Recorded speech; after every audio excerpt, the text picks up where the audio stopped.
क्या चाहिए माँ जी आपको? आप कमरे से बाहर क्यों आ गई? सुरेखा ने अपनी सास कावेरी जी को किचन में फ्रिज खोलते हुए देखा तो पूछा। बस नींबू चाहिए था, सोचा गर्म पानी में नींबू का रस डालकर पी लूंगी। कावेरी जी को अपने ही घर के, अपने ही किचन के, अपने ही फ्रिज से सामान लेने में झिझक महसूस हो रही थी। जब अपने ही गैरों जैसा व्यवहार करने लगते हैं तो अपने ही घर में घुटन सी महसूस होने लगती है। कावेरी जी को भी कुछ ऐसा ही महसूस होता था। हाँ हाँ ठीक है, आप अपने कमरे में जाइए, मैं ललिता के हाथों भिजवाती हूँ, सुरेखा ने कहा। तभी सुरेखा के मोबाइल पर उसकी बड़ी बहन विशाखा का फोन आता है। अरे सुरेखा, हम इंडिया आ रहे हैं, मेरे जेठ की बेटी की शादी है, विशाखा बोली। अरे वाह दीदी, ये तो बहुत अच्छी खबर सुनाई आपने। कितने सालों बाद हम मिलेंगे, ये सोच सोच कर ही मैं अभी से खुश हुए जा रही हूँ। समय निकाल कर आना, साथ छुट्टियां बिताएंगे, घूमेंगे फिरेंगे, बड़ा मजा आएगा। वरना तो 4-5 सालों से वीडियो कॉल पर ही बात हो रही है, सुरेखा ने कहा।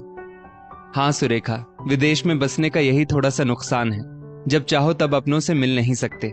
पिछली बार आई थी तब भी तुम्हारे घर नहीं आ पाई थी, बस भाई के घर ही आपस में मिल लिए थे हम सब। अब कम समय के लिए आना होता है, उसमें भी ससुराल के किसी न किसी रिश्तेदार के यहाँ जाने का प्रोग्राम पहले से ही तय हो चुका होता है। इस बार पूरे 4 दिन रहूंगी, बच्चे भी साथ आएंगे। पहले ससुराल जाएंगे, फिर तुम्हारे घर आएंगे, फिर हम साथ में ही भाई भाभी से मिलने चले जाएंगे नासिक। ठीक रहेगा ना प्रोग्राम? विशाखा ने कहा। विशाखा बड़ी बहन है सुरेखा की।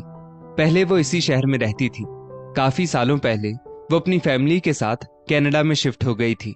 अपने जेठ की बेटी की शादी के लिए वो इंडिया आने वाली थी।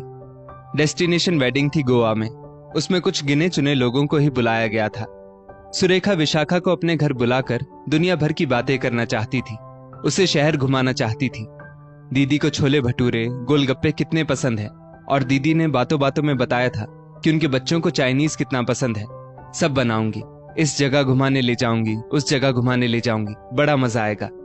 सुरेखा मन ही मन यही सब बातें किए जा रही थी। अगले दिन से सुरेखा कामवाली के साथ मिलकर घर की साफ सफाई में जुट गई। सुरेखा के परिवार में पति, 2 बेटे, सास कावेरी जी जिनकी उम्र लगभग 65 वर्ष की है, और विवाहिता ननद कामिनी जो पास के ही शहर में रहती थी। अरे दीदी के परिवार के रुकने की व्यवस्था कैसे करूं, ये सोचकर सुरेखा ने अपने पति से बात की। सुनिए, आपको तो पता है विशाखा दीदी अपने परिवार के साथ 3-4 दिन के लिए हमारे घर आ रही है, तो मैं क्या कहती हूँ, माँ जी को थोड़े दिन के लिए कामिनी के घर भेज देते हैं, तो उनका रूम खाली हो जाएगा, अरेंजमेंट में कोई दिक्कत भी नहीं होगी, सुरेखा ने बेपरवाह होते हुए कहा। कैसी बात करती हो सुरेखा, तुम तो जानती हो कामिनी संयुक्त परिवार वाली बहू है। माँ को उसके घर रुकने में सहज महसूस नहीं होता। उसके घर में कोई शादी ब्याह व कार्यक्रम हो तो बात अलग है, पर केवल इसलिए कि हमारे घर मेहमान आने वाले हैं, मैं माँ को कामिनी के घर नहीं भेज सकता। सुरेखा के पति अमन बोले। आपको तो हमेशा अपनी माँ की ही पड़ी रहती है। अब मेरी बहन विदेश से आ रही है तो उसके रहने की व्यवस्था भी ठीक से ना करूं तो फिर ठीक है, माँ जी का बिस्तर हॉल में लगा देंगे। एक कमरा हमारा, एक कमरा बच्चों का, और एक कमरा माजी वाला दीदी के परिवार को दे देंगे। सुरेखा अपनी बहन के लिए अपनी सास के कमरे को खाली करने के लिए कह रही थी। अरे आने तो दो विशाखा दीदी को, तब की तब देखते हैं। अमन ने घर में शांति बनाए रखने के लिए आश्वासन दिया। तय तारीख पर विशाखा अपने 15 वर्षीय बेटे और 13 वर्षीय बेटी के साथ सुरेखा के घर पहुंचती है। दोनों बहनें प्यार से गले लगती हैं। सुरेखा ने पहले से ही मिठाइयाँ, आइसक्रीम, जूस, कोल्ड ड्रिंक्स वगैरह सब मंगवाकर फ्रिज में रख दिया था। अरे दीदी, जीजा जी नहीं आए? सुरेखा ने पूछा। वो परसों आएंगे, अभी जेठ जी के साथ शादी के हिसाब किताब में व्यस्त है। आखिर बेटी ब्याही है, जेठ जी को थोड़ा सहारा हो जाएगा, विशाखा ने कहा। कावेरी आंटी कहाँ है, दिखाई नहीं दे रही? पहले उनसे मिल लूं, विशाखा ने पूछा। वो अपने कमरे में है, आपको तो पता है उनके घुटनों में काफी दर्द रहता है। पिछले साल कूल्हे की हड्डी का भी ऑपरेशन करवाया है, इसलिए ज्यादा चल फिर नहीं पाती, सुरेखा ने कहा। विशाखा कावेरी जी के कमरे में जाती है। नमस्ते आंटी जी, विशाखा बोली। कौन? कावेरी जी ने आश्चर्य से पूछा। मैं विशाखा, सुरेखा की बहन। अच्छा अच्छा विशाखा, तुम आई हो? हाँ, मुझे अमन ने बताया था तुम आने वाली हो। बच्चे और पति भी साथ आए हैं ना? कावेरी जी ने कहा। बच्चे साथ आए हैं, पवन जी परसों आएंगे। विशाखा ने अपने बच्चों को कावेरी जी से मिलवाया। अरे दीदी चलिए, खाना लग गया है। आपकी और बच्चों की पसंद की सारी चीजें बनाई हैं, जल्दी चलिए वरना खाना ठंडा हो जाएगा, सुरेखा बोली। आंटी जी ने खाना खा लिया सुरेखा? विशाखा बोली। नहीं, उनका खाना मैं उनको कमरे में ही परोस दूंगी दीदी, सुरेखा बोली। विशाखा ने देखा सुरेखा ने झटपट फ्रिज में से लौकी की सब्जी निकाली और कामवाली को बर्तन में से थोड़ी सब्जी निकालकर गर्म करने को बोल दिया। कटोरी में लौकी की सब्जी परोसी, साथ में रोटी और कल के बचे चावल को माइक्रोवेव किया और कामवाली के हाथों सास की थाली उनके कमरे में पहुंचा दी। अरे सुरेखा, तुमने इतना कुछ बनाया है लेकिन अपनी सास की थाली में बासी खाना परोस दिया और कुछ नहीं परोसा, विशाखा बोली। अरे दीदी, अब मैं अपनी सास के लिए रोज रोज तो अलग सब्जी नहीं बनाऊंगी, इसलिए 2-3 दिन की सब्जी एक साथ बनाकर फ्रिज में रख देती हूँ, उसी को गर्म करके दे देती हूँ।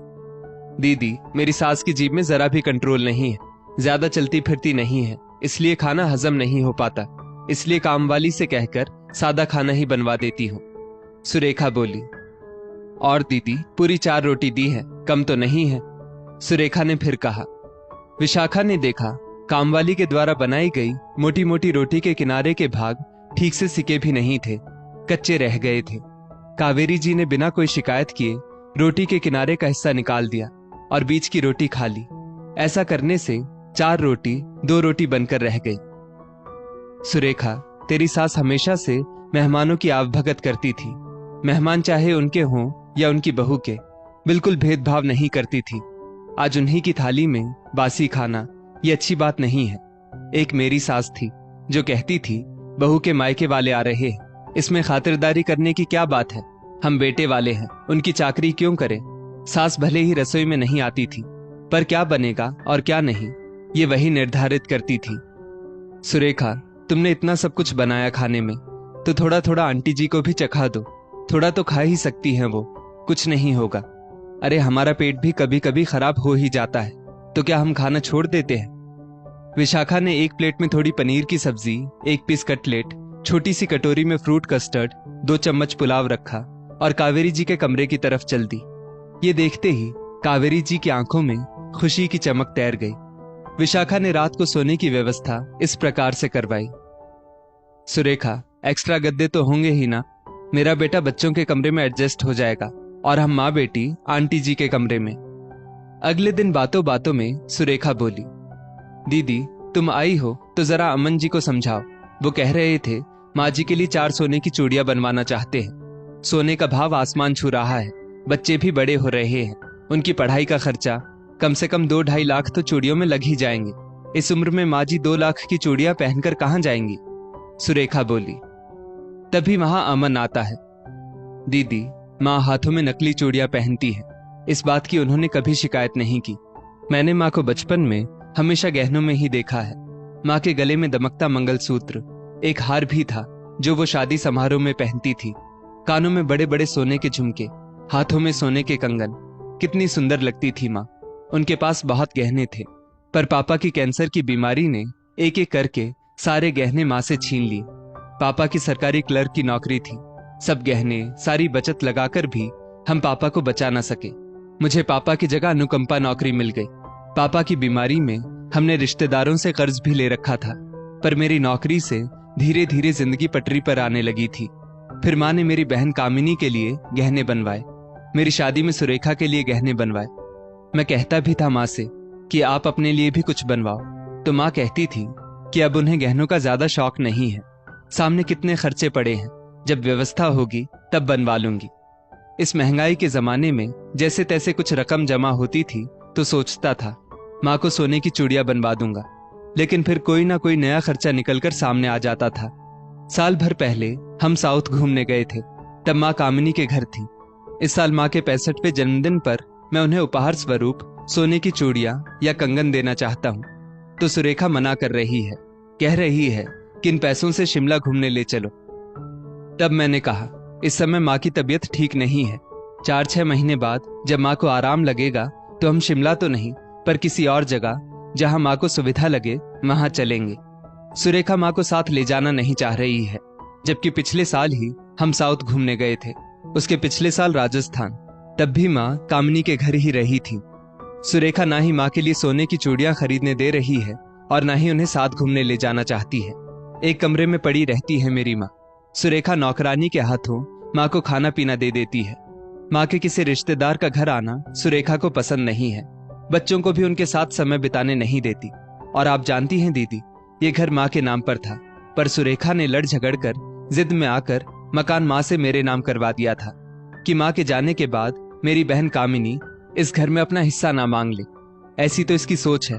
मेरी बहन ने खुशी खुशी मकान से अपना हिस्सा छोड़ दिया। माँ ने हमेशा सुरेखा को बेटी की तरह समझा, ना कोई रोक लगाई और ना ही कोई ताना दिया। बड़े प्यार और धैर्य के साथ सब काम सिखाए। माफ कीजिएगा दीदी, पर सुरेखा थोड़ी स्वार्थी है। जबकि 3-4 साल पहले ही सुरेखा को मैंने 10वीं सालगिरह पर सोने का हार उपहार में दिया था। मैंने कितनी बार इसे प्यार से समझाना चाहा कि किसी दिन हम भी बूढ़े होंगे, तब अगर हमारी संतान भी हमारे साथ ऐसा बर्ताव करेगी तो कैसा लगेगा। अमन ने इतने सालों के बाद आज अपनी चुप्पी तोड़ी। सुरेखा, मुझे तुमसे ये उम्मीद बिल्कुल नहीं थी। अमन जी ने हमेशा तुम्हारा और बच्चों का ध्यान रखा है। तुम्हारी जरूरतें पूरी करने की हर संभव कोशिश करते हैं। तुमसे तरीके से अच्छी भाषा का प्रयोग करते हुए बात करते हैं, ना कि किसी भी प्रकार की प्रताड़ना देते हैं। अगर वो अपनी माँ के लिए कुछ करना चाहते हैं तो इसमें गलत क्या है। ये तो एक बेटे का कर्तव्य है। पति की कमाई पर सिर्फ उसकी पत्नी का ही हक नहीं होता। हमारे बच्चे हमसे ही तो सीखते हैं। अपने बच्चों में अच्छे संस्कार डालने के लिए हमें अपने घर के बड़े बुजुर्गों को सम्मान और प्यार देना चाहिए। तुम अपने पति की माँ का सम्मान नहीं करोगी तो अपने पति के दिल से भी उतर जाओगी। मैं तुम्हारी ऐसी हरकतों का जरा भी समर्थन नहीं करूंगी। आंटी जी कितनी सहजता से घर की साफ सफाई से लेकर रसोई के काम भी संभालती थी। आज जब वो शारीरिक रूप से कमजोर हो गई है तो तुम्हारे लिए बोझ बन गई है। रत्ती भर भी फिक्र नहीं है उनकी तुम्हें। तुम ये ना सोचो माँ जी को 2 रोटी देकर तुम उन पर एहसान कर रही हो, जबकि सच्चाई तो ये है कि सब अपने अपने नसीब का खाते हैं। हम सबके भरण पोषण का इंतजाम भगवान ने कर रखा है। विशाखा ने सुरेखा को सच्चाई का आईना दिखाया। हाँ दीदी, आप सही कह रही हैं। कल को मेरे बच्चे भी मेरे साथ ऐसा व्यवहार करेंगे तो मैं बर्दाश्त नहीं कर पाऊंगी। अब से मैं भी माँ जी की सेवा में अमन जी का साथ दूंगी, सुरेखा ने कहा। दोस्तों, यदि परिवार में स्थायी सुख, शांति और समृद्धि चाहते हैं तो अपने बड़े बुजुर्गों का सदैव सम्मान करें। इस स्टोरी को लेकर आपकी क्या राय है, नीचे कमेंट करके जरूर बताइएगा। और ऐसी ही और भी बेहतरीन वीडियोस के लिए हमारा पेज जरूर फॉलो करें। धन्यवाद।